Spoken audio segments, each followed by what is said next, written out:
Once a priest friend of mine told me a story that happened to him before he was a priest.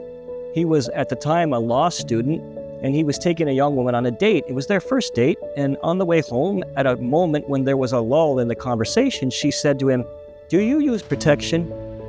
He said, after he pulled the car back on the road, he said, "Yes, I call it abstinence."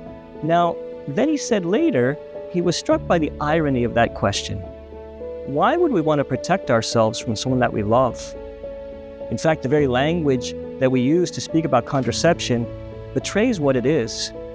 It enters into what's meant to be a total gift of self and invites us to hold something back, namely our ability to be a father or our ability to be a mother. In this way, the church's understanding of marriage and sexuality is very different from our culture. It's rooted in a biblical understanding of what it means to be created in God's image as a man and a woman. For the church, marriage is a unique union of one woman with one man for the whole of life. It's an intimate partnership of life and love. And in this way, children are not an accidental part of marriage. Actually, they're the fruit of married love. And an essential part of entering into that covenant of marriage is the desire to be fruitful, to bring children into the world. Because we know that the stable union of one man and one woman is the best place to raise children in the family. What natural family planning does is it teaches a couple the beauty of God's design for their marriage and for their family by helping them understand their fertility, as well as helping them discern and discuss how to be responsible and generous parents.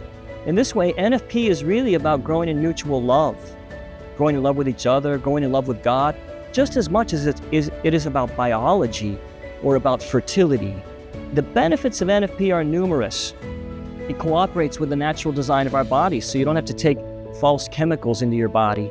It promotes reproductive health. It honors the dignity of the marital act by allowing that act to be a total gift of self. It reverences deeply the gift of each human life, and it builds up the sanctity of marriage by teaching a husband and wife to reverence each other. NFP does all these things because it cooperates with God's plan. Making decisions about when and how many children to have is truly a sacred responsibility that God has entrusted to parents. And this is the foundation of what the church calls responsible parenthood.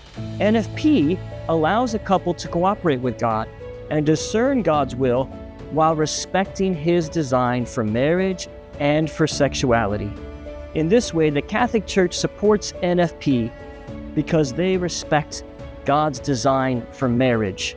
If you want to grow closer to God, and if you want to grow closer to each other in your marriage, we invite you to check out resources for NFP at the Diocese of Crookston website. Check out our natural family planning at the Diocese of Crookston, or check out the website at the USCCB, the United States Conference of Catholic Bishops, on NFP. You'll discover there great help to growing in your relationship with God and with each other. God bless you.